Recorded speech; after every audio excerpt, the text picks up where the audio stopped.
এই হাদিসগুলোর আলোকে সালাফরা বলেছেন খুব তাড়াতাড়ি কথা বলা এবং খুব স্পিডে কথা বলা নিষিদ্ধ।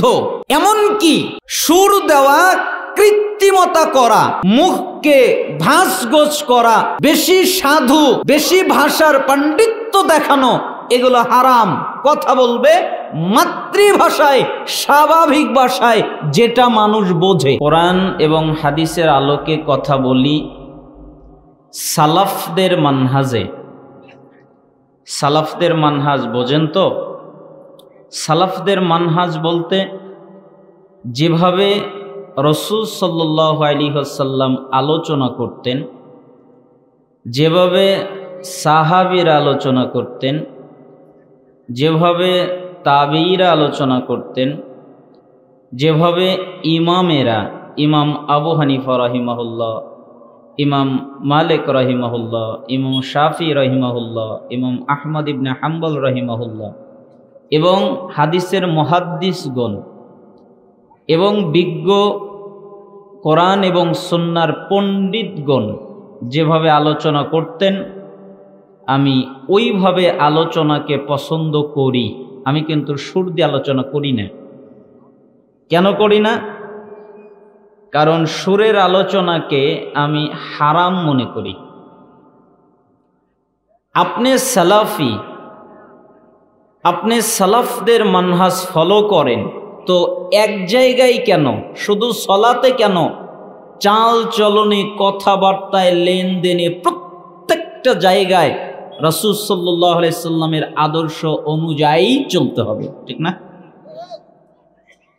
হাদিস পড়ে আছে, তিরমিজি খোলেন 3554, আরেকটি নুসখায় 3654, 3655।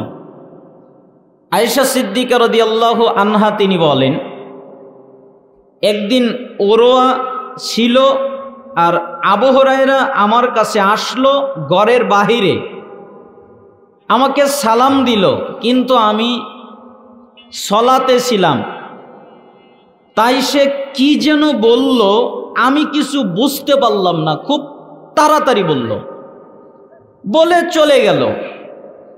তখন আমি ওরওয়াকে বললাম, ওরওয়া, জি, আবু হুরায়রা কি করলো, কি করেছে? ও এত তাড়াতাড়ি কথা বলল, চলেও গেল। আমি যদি এই মুহূর্তে আবু হুরায়রাকে পেতাম তাহলে বলতাম, রাসূল সাল্লাল্লাহু আলাইহি ওয়াসাল্লাম তোমার মতো নয়। তিনি যখন কথা বলতেন প্রত্যেকটা কথা গণনা করা যেত, গুনতে পারত, মানুষেরা বুঝতে পারত।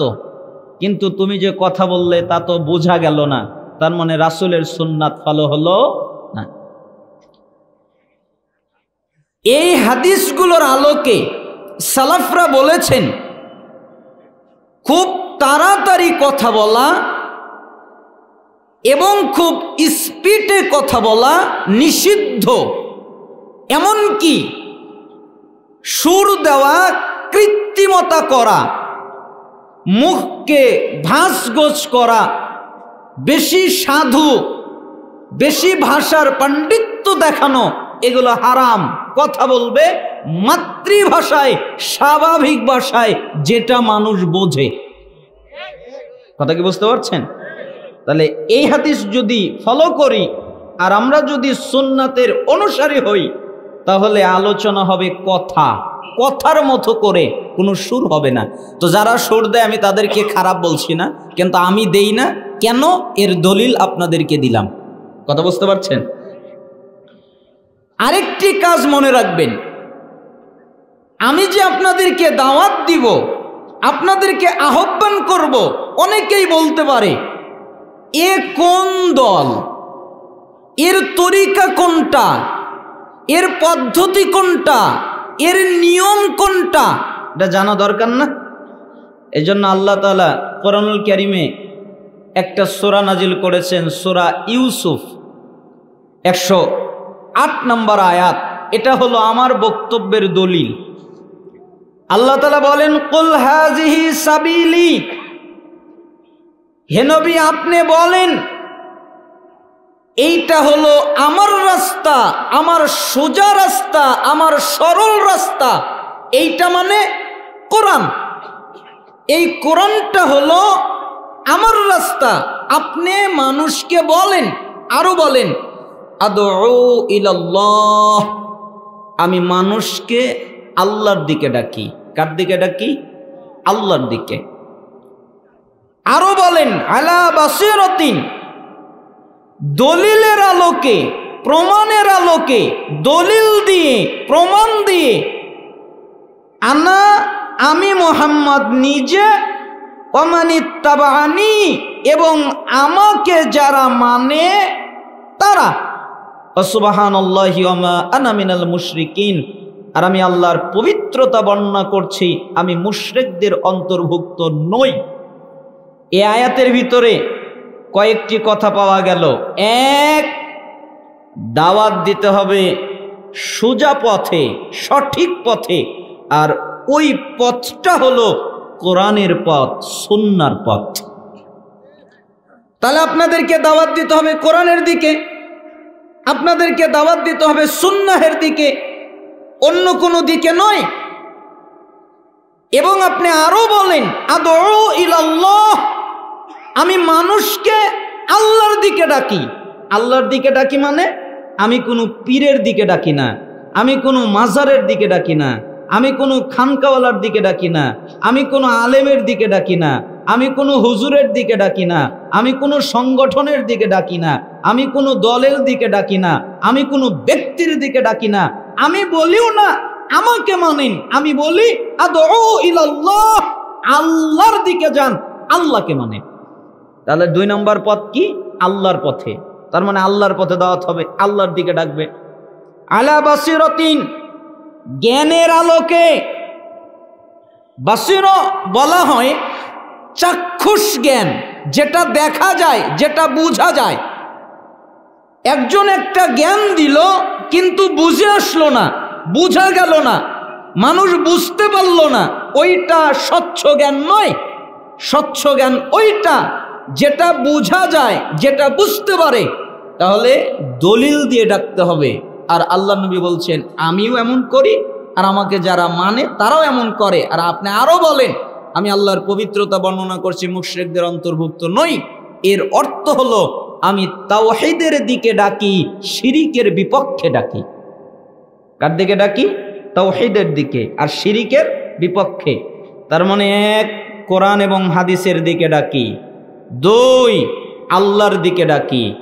3, দলিল দিয়ে ডাকি। 4, তাওহীদের পক্ষে ডাকি। 5, শিরিকের বিপক্ষে ডাকি। তাহলে 5টা নীতি এই আয়াত থেকে পাওয়া গেল। এই আয়াত অনুযায়ী আপনাদেরকে ওসিয়াত করব, নসিহত করব। আল্লাহ তাআলা যেন আমাকে কবুল করেন এবং এই মোতাবেক কথা বলার তৌফিক আল্লাহ যেন আমাকে দান করেন। আপনাদের কষ্ট হবে? আপনারা যেখানে বসেছেন, আসলে তো আপনাদের এলাকায় অনেক লোক আছে, এটা আমি জানি। অনেক মানুষ ঘুমিয়ে আছে, অনেক মানুষ মাহফিলে এসেছে, মাহফিলে গেছে, অনেক মানুষ দোকানে আড্ডা দিচ্ছে, অনেক মানুষ রাস্তাঘাটে কথা বলছে। মানুষ আছে, কিন্তু আলোচনার মজলিসে বসেনি। তারা তো বোঝে না কোরআন এবং সুন্নাহর মজলিস কত গুরুত্বপূর্ণ। রাসূল সাল্লাল্লাহু আলাইহি সাল্লাম বলেন, মিশকাত 204 নম্বর হাদিস, মিশকাত 212 নম্বর হাদিস, 2 জায়গায় এসেছে। রাসূল সাল্লাল্লাহু আলাইহি সাল্লাম বলেন, মান সালাকা তরিকান ইয়ালতামিসু ফীহি ইলমান সাহালাল্লাহু লাহু বিহি তরিকান মিন তুরুকিল জান্নাহ। যে ব্যক্তি জ্ঞান অর্জন করার জন্যে, ইলম অর্জন করার জন্যে, কোরআন জানার জন্যে, হাদিস জানার জন্যে কোনো জায়গায় যায়, কেন? আমি কোরআন জানবো, আমি হাদিস জানবো, এই জন্যে কোনো জায়গায় যায়, তাহলে আল্লাহ তার জান্নাতের পথকে সোজা করে দেয়। বলেন তো কিসের পথ সোজা হয়ে যায়? জান্নাত। কেউ যদি চায় আমার জান্নাতের পথ সোজা হোক, আমার জান্নাতের পথ সহজ হোক, আমার জান্নাতের পথ সরল হোক, এটা যদি চায় কেউ, তাহলে যেন জ্ঞান অর্জন করে, কোরআন জানে, হাদিস জানে, তাহলে আল্লাহ তার জান্নাতের পথকে সোজা করে দেবেন, সহজ করে দেবেন। এজন্য সাহাবীরা বলতেন, আচ্ছা তোমরা কি জানো এমন কি কোনো পথ আছে যে পথ দিয়ে জান্নাতকে সোজা করা যায়, জান্নাতের দিকে মানুষ তাড়াতাড়ি যেতে পারে, এমন কি কোনো পথ আছে? তখন সাহাবীরা বলতেন, এরকম আমল নাই, তবে একটা পথ আছে, সেটা হলো জ্ঞান। কেউ যদি কোরআন এবং হাদিস জানার জন্যে কোনো জায়গায় যায়, তাহলে আল্লাহ তাদের জন্য জান্নাতের পথকে সহজ করে দেন, সোজা করে দেন। তাহলে আপনারা কত ভাগ্যবান। রাসূল সাল্লাল্লাহু আলাইহি ওয়াসাল্লাম আরো বলেন, মিশকাতুল মাসাবিহের 220 নম্বর হাদিসের মধ্যে, মান খরাজা ফি তালাবিল ইলম ফাহুয়া ফি সাবিলিল্লাহ হাত্তা ইয়ারজিআ। যেই ব্যক্তি জ্ঞান অর্জন করার জন্যে, ইলম অর্জন করার জন্যে, বিদ্যা অর্জন করার জন্যে কোনো জায়গায় বাড়ি থেকে বের হয়, বাড়ি থেকে বের হয় কেন? আমি জ্ঞান অর্জন করব, আমি ইলম অর্জন করব, আমি বিদ্যা অর্জন করব, এটাই নিয়ত, আর কোনো নিয়ত নেই। তাহলে যতক্ষণ পর্যন্ত বাড়িতে ফিরে না যায়, ততক্ষণ তার আমল নামায় জিহাদ করার নেকি হয়। বলেন তো কিসের নেকি হয়? জিহাদ। অর্থাৎ আপনি যদি আল্লাহর পথে জিহাদ করতেন, আল্লাহর পথে যুদ্ধ করতেন, আল্লাহ আপনাকে যে নেকিটা দিতেন ওই নেকিটাই দান করেন। সাহাবীরা বলতেন, রাসূলুল্লাহ সাল্লাল্লাহু আলাইহি ওয়াসাল্লাম বলেছেন, তোমাদের সামনে আসছে ধৈর্যের যুগ। ধৈর্যের যুগ মানে ওই যুগে ঈমান রাখা কঠিন হয়ে যাবে, সুন্নাতের উপরে কায়েম থাকা, অটল থাকা, ইস্তিকামাত থাকা, সুন্নাতের উপরে দৃঢ় থাকা কঠিন হয়ে যাবে। কিন্তু শোনো, কেউ যদি ওই ফিতনার সময়ে, যখন হাতের তালুতে আগুন রাখা যেরকম কঠিন হয়ে যায়, হাতের তালুতে আগুনের কয়লা রাখলে যেরকম কঠিন হয়ে যায়, আমার সুন্নাতের উপরে, ঈমানের উপরে টিকে থাকা ওরকম কঠিন হয়ে যাবে। ওই মুহূর্তে কেউ যদি আমার সুন্নাতের উপরে অটল থাকে, তাহলে সাহাবীরা শুনে রাখো, তোমাদের 50 জন সাহাবী শহীদের সওয়াব আমার ওই উম্মত একাই পাবে। কয়জন শহীদ? 50 জন সাহাবী শহীদ, তাদের সব পাবে। তো রাসূল সাল্লাল্লাহু আলাইহি সাল্লামকে সাহাবীরা বললেন, ইয়া আল্লাহর রাসূল সাল্লাল্লাহু আলাইহি সাল্লাম, মনে হয় তাদের সময়ের 50 জন তাদের সময়ের, তাই না? আল্লাহ নবী সাল্লাল্লাহু আলাইহি সাল্লাম বললেন, না তোমাদের। আবার জিজ্ঞেস করলেন, মনে হয় তাদের সময়ের। তখন রাসূল সাল্লাল্লাহু আলাইহি সাল্লাম বললেন, না সাহাবীরা, তোমরা এখন 50 জন সাহাবী শহীদ হয়ে যে নেকি পাবে, আমার উম্মত আমার সুন্নাতের উপরে অটল থাকলে তোমাদের 50 জন সাহাবী শহীদের সব একাই পাবে। এখান থেকে সালাফরা বুঝেছেন যে জ্ঞান অর্জন করতে গেলে, ইলম অর্জন করতে গেলে, বাড়ি থেকে বের হলে আর কোনো নিয়ত নেই, আর কোনো ইচ্ছা নেই, আর কোনো নিয়ত করেনি, আর কোনো ইচ্ছা করেনি, শুধুমাত্র জ্ঞান অর্জন করার নিয়ত করেছে, তাহলে সাহাবীরা শহীদ হয়ে যে নেকি পাবে, ঠিক যারা বাড়ি থেকে জ্ঞান অর্জন করতে বের হয়েছে তারা ওই নেকিটাই পাবে। তাহলে আপনারা কল্যাণের মধ্যে আছেন না? রাসূল সাল্লাল্লাহু আলাইহি সাল্লাম বলেন, দারিমি 271 নম্বর হাদিস, যে রাত্রে সামান্য একটু সময়, অল্প একটু সময় জ্ঞান অর্জন করা, ইলম অর্জন করা, যারা অল্প সময় জ্ঞান অর্জন করে, অল্প সময় ইলম অর্জন করে, এর পরিবর্তে সারা রাত ইবাদত করে যে নেকি পাবে, সারা রাত তাহাজ্জুদ পড়ে যে নেকি পাবে, সারা রাত সালাত আদায় করে নামাজ পড়ে যে নেকি পাবে, সামান্য একটু সময় জ্ঞান অর্জন করলে তার চেয়ে বেশি নেকি আল্লাহ তাকে দান করবে। তাবারানী মুজামুল কাবিরের মধ্যে একটা আশ্চর্যজনক হাদিস এসেছে, 639 নম্বর হাদিস, কোন নুসখায় 641 নম্বর হাদিস, কোন ছাপায়। রাসূল সাল্লাল্লাহু আলাইহি ওয়াসাল্লাম বলেন, কোন ব্যক্তি যদি দ্বীনি বৈঠকে যায়, যেখানে কোরআনের আলোচনা হয়, ইসলামিক আলোচনা হয়, হাদিসের আলোচনা হয়, এমন জায়গায় কেউ যদি যায়, এরপরে যাওয়ার পরে যদি তারা 3টা কাজ করে, এক, তারা মনোযোগ দিয়ে আলোচনা শোনে, এক, তারা বসে অর্থাৎ দাঁড়িয়ে থাকে না, 2, তারা মনোযোগ দিয়ে আলোচনা শোনে। মনোযোগ মানে বাদাম খায় না, বুট খায় না, কালাই খায় না, চা খায় না, পানি খায় না, পান খায় না, কারোর সাথে কথা বলে না, তারা জ্ঞান অর্জন করে মনোযোগ দিয়ে। 3, যতক্ষণ পর্যন্ত বৈঠক শেষ না হয়, মাহফিল শেষ না হয়, শেষ দোয়া করা না হয়, ততক্ষণ পর্যন্ত তারা বসে থাকে। আল্লাহ তাআলা বলেন, মুহাম্মদ জি আপনি বলেন, কি বলবো আপনি বলে দেন, তোমরা যারা বসেছো, মনোযোগ দিয়ে আলোচনা শুনেছো, শেষ পর্যন্ত থেকেছো, কদ গফরাল্লাহু লাকুম যুনুবাকুম, তোমাদের অতীত জীবনের যত পাপ আছে আল্লাহ সব মাফ করে দিয়েছে। তোমরা যত পাপ করেছো এটা আল্লাহর দেখার বিষয় নয়। তোমরা সুদ খেয়েছো, তোমরা ঘুষ খেয়েছো, তোমরা জিনা করেছো, তোমরা ব্যভিচার করেছো, তোমরা নিষেধার দ্রব্য পান করেছো, তোমরা মারাত্মক পাপ করেছো, আরো কত পাপ আছে এগুলো জানা নেই, তোমরা জানো, আল্লাহ জানেন। অতএব যত পাপ আছে আমি আল্লাহ সমস্ত পাপকে ক্ষমা করে দিলাম। আল্লাহ তাআলা কারো পরোয়া করেন না।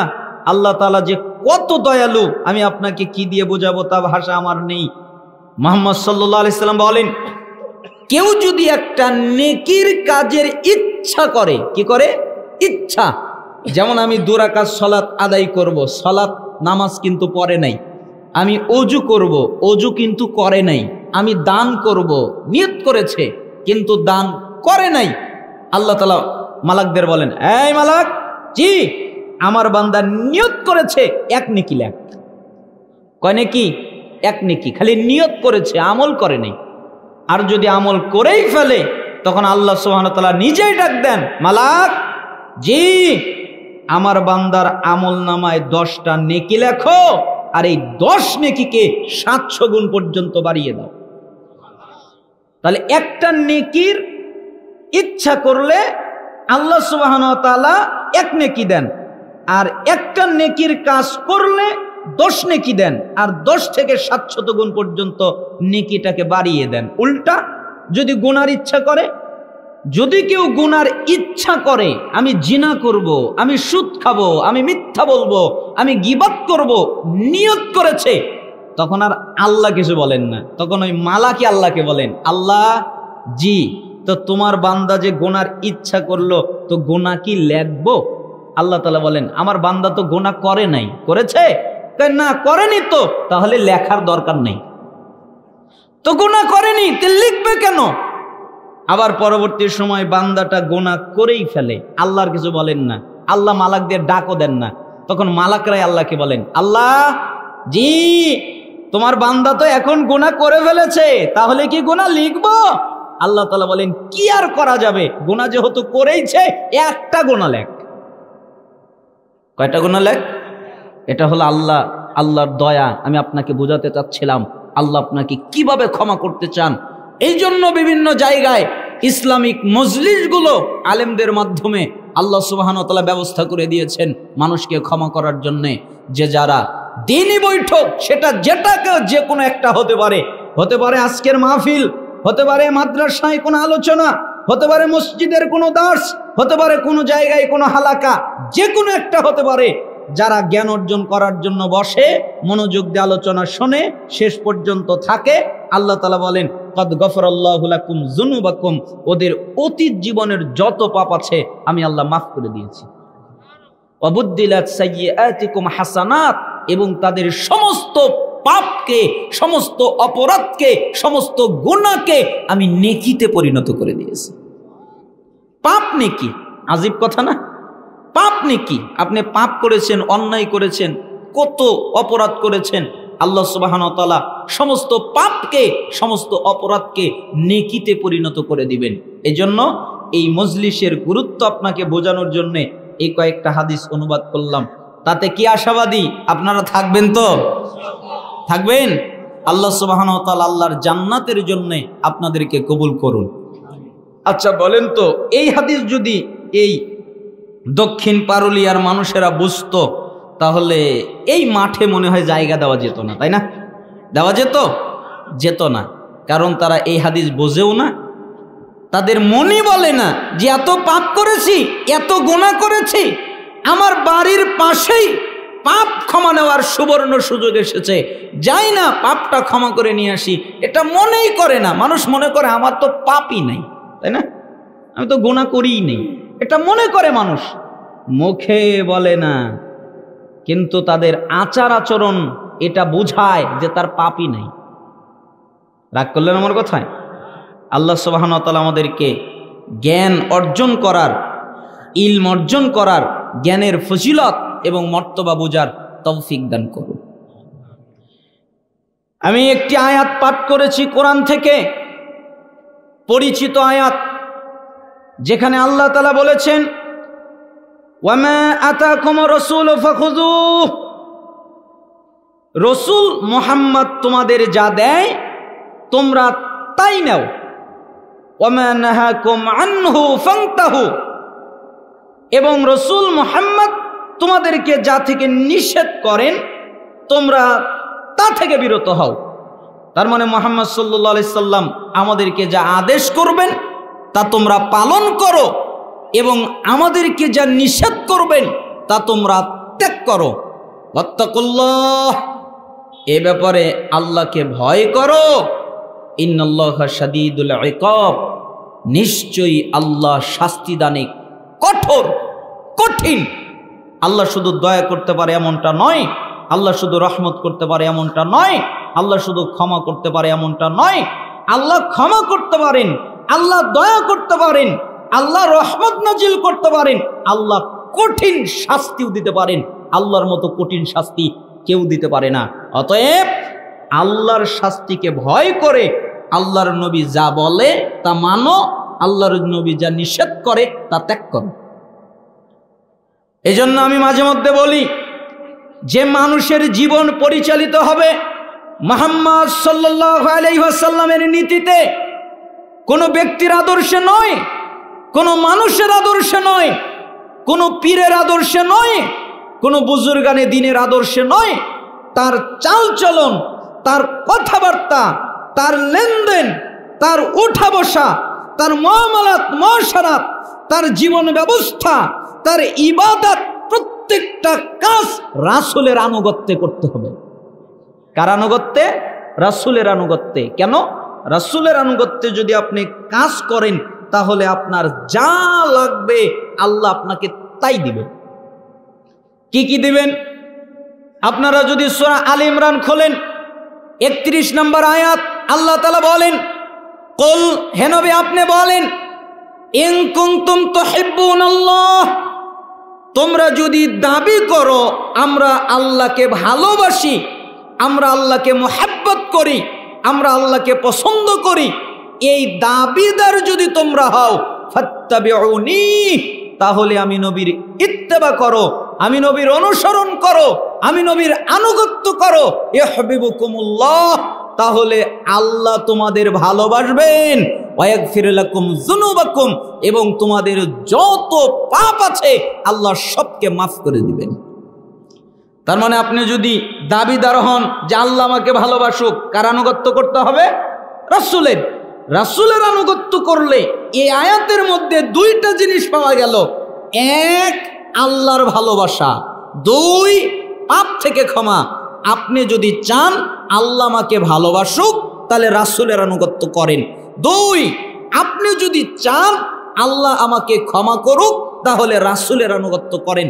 রাসূলের আনুগত্যের সফলতা কি? আপনি যদি আরো দেখেন সূরা নূর 52 নম্বর আয়াত, আল্লাহ তাআলা বলেন, ওয়া মা ইউতিউল্লাহ ওয়া রাসূলহু ওয়া ইয়াখশাল্লাহ ওয়া ইয়াত্তাকিহি ফাউলাইকা হুমুল ফাইজুন। যে আল্লাহর আনুগত্য করে, আল্লাহকে মেনে চলে, রাসূলের আনুগত্য করে, রাসূলকে মেনে চলে এবং আল্লাহকে ভয় করে, আল্লাহর সামনে দাঁড়াতে ভয় পায়, আমাকে আল্লাহর সামনে দাঁড়াতে হবে, আমি কিভাবে পাপ করতে পারি, আমি কিভাবে অন্যায় করতে পারি, আমি কিভাবে অত্যাচার করতে পারি, আমি কিভাবে জুলুম করতে পারি, আমি কিভাবে মিথ্যা বলতে পারি। আমাকে তো আল্লাহর সামনে দাঁড়াতে হবে। আল্লাহর সামনে দাঁড়ানোকে ভয় করে, তাকওয়া অবলম্বন করে। তাকওয়া মানে পাপ থেকে বেঁচে চলে, পাপ থেকে নিজেকে দূরে রাখে, আড়াল রাখে। ফাউলাইকা হুমুল ফাইজুন, এরা হলো সফল কাম। আর সালাফরা বলছেন সফল কামের অর্থ হলো এরা জান্নাতি। সূরা নিসার 13 নম্বর আয়াতে এসেছে, সূরা নিসার 17 নম্বর আয়াতে এসেছে, এবং সূরা নূরেরই 54 নম্বর আয়াতেও এসেছে। আর অনেক জায়গায় এসেছে যে যারা রাসূলের আনুগত্য করবে, রাসূলকে মেনে নিবে, তাদের স্থান হবে জান্নাত। তার মানে রাসূলকে মানার কারণে কি পেলাম? জান্নাত পেলাম। আল্লাহ তাআলা আরো বলেন সূরা আরাফের 158 নম্বর আয়াত, ফাআমিনু বিল্লাহি ওয়া রাসূলিহিন নাবিয়্যিল উম্মি আল্লাযী ইউমিনু বিল্লাহি ওয়া কালিমাতিহি ওয়াত্তাবিউহু লাআল্লাকুম তাহতাদুন। তোমরা ঈমান আনো আল্লাহ এবং আল্লাহর বার্তাবাহক উম্মি নবীর প্রতি। যেই নবী লিখতে জানতেন না ওই নবীর প্রতি ঈমান আনো, আল্লাহর প্রতি ঈমান আনো। কেন? যে নবী আল্লাহর প্রতি ঈমান এনেছেন, আল্লাহ যে কিতাব নাজিল করেছেন ওই কিতাবের প্রতি ঈমান এনেছেন, তোমরা ওই নবীর ইত্তেবা করো, তোমরা ওই নবীর আনুগত্য করো, তোমরা ওই নবীর অনুসরণ করো। লাআল্লাকুম তাহতাদুন, তাহলে আল্লাহ তোমাদের হিদায়াত দান করবেন। বলেন তো কি দান করবেন? হিদায়াত। মানুষ হিদায়াত পাওয়ার জন্য কত জায়গায় যায়, পীরের দরবারে যায়, মাজারে যায়, বাবার কাছে যায়, হুজুরদের কাছে যায়, পীর সাহেবের কাছে যায়, কত জায়গায় যায়, দলের কাছে যায়, আমিরের কাছে যায়, দরগায় যায়। অথচ আল্লাহ বলে দিচ্ছেন হিদায়াত লাগবে, হিদায়াতের প্রয়োজন, তাহলে রাসূলের আনুগত্য করো, রাসূলের ইত্তেবা করো, রাসূলকে মেনে চলো, আমি এমনিই তোমাকে হিদায়াত দান করব। তাহলে রাসূলের আনুগত্য করলে 4টা জিনিস এখানে আমরা 3টা আয়াত থেকে পেলাম। 1, আল্লাহর ভালোবাসা। 2, পাপ থেকে ক্ষমা। 3, হিদায়াত। 4, জান্নাত। আর কিছু লাগবে? একটা মানুষের সুখে, জান্নাতের সুখে শান্তিতে থাকার জন্যে, অথবা দুনিয়ায় সে ঈমান নিয়ে বেঁচে থাকার জন্যে হিদায়াত যদি পেয়ে যায়, আর কিছু লাগবে? আল্লাহ যদি তাকে ভালোবাসে, আর যদি কেউ তাকে ভালো না বাসে, তার কোনো ক্ষতি আছে? অথবা আল্লাহ যদি তার পাপ ক্ষমা করে দেয়, তার কোনো চিন্তা আছে? আর আল্লাহ যদি তাকে জান্নাতে প্রবেশ করিয়ে দেন, আর কোনো চিন্তা আছে? এই জন্য এই 4টা জিনিস আরো অনেক রাসূলের আনুগত্য করলে পাওয়া যায়, কিন্তু আমি মূল 4টা জিনিস আপনাকে উল্লেখ করলাম। তাতে বোঝালাম যে রাসূল কিছু বললে তা পালন করতে হয়, তা আমল করতে হয়। মানবেন তো রাসূলের কথা? তিনি যা বলবেন মানবেন তো? আল্লাহ সুবহানাহু ওয়া তাআলা কবুল করুন, আমিন বলেন। সহিহ বুখারীতে একটা ভয়ঙ্কর হাদিস এসেছে, আপনারা জানেন, স্মরণ করিয়ে দিচ্ছি। 7280 নম্বর হাদিস। আবু হুরায়রা রাদিয়াল্লাহু আনহু তিনি বলেন, রাসূলুল্লাহ সাল্লাল্লাহু আলাইহি ওয়াসাল্লাম বলেছেন, কুল্লু উম্মতি ইয়াদখুলুনাল জান্নাহ ইল্লা মান আবা। আমার যত উম্মত আছে সবাই জান্নাতে যাবে, কেউ বাকি থাকবে না। তার মানে আমার উম্মত যারা জান্নাতে যাবে তারা, বাকি কেউ থাকবে না। আমার উম্মতেরা জান্নাতে যাবে, আমার উম্মতেরা বাকি থাকবে না। তখন তিনি বললেন, তবে যারা আবা করে, তবে যারা আবা করে, তবে যারা আবা করে তারা জান্নাতে যাবে না। আল্লাহ নবী একবার বললেন, আমি বোঝাবার জন্য 3বার বললাম। তার মানে যারা আবা করে তারা জান্নাতে যাবে না। তাই সাহাবীরা জিজ্ঞেস করলেন, ইয়া রাসূলুল্লাহ, কে আবার আবা করলো? আবা মানে যে বলে আমি রসুলকে মানি না, যে বলে আমি জান্নাত মানি না। রসুল আবার কে? জান্নাত আবার কি? আমি রসুলকেও মানি না, আমি জান্নাতকেও মানি না, এই লোকটা আবা করে, এই লোকটা জান্নাতে যাবে না। তো সাহাবা কিরাম জিজ্ঞেস করলেন, ইয়া রাসূলুল্লাহ কিলা মানি আবা, কে আবার আপনাকে অস্বীকার করলো? কে বললো রসুলকে মানি না, কে বললো জান্নাত মানি না, এ কথা বললো কে? তখন তিনি বললেন, শোনো, মান আতানি দাখালাল জান্নাহ, যারা আমার আনুগত্য করলো, আমার ইত্তেবা করলো, আমার কথা মেনে চললো, দাখালাল জান্নাহ, ওরা জান্নাতে চলে গেল। বলেন তো, যারা আমার কথা মেনে চললো ওরা কোথায় চলে গেল? জান্নাতে। ওমান আসানি ফাকাদ আবা, যারা আমার অবাধ্যতা করলো, আমার কথা শুনলো না,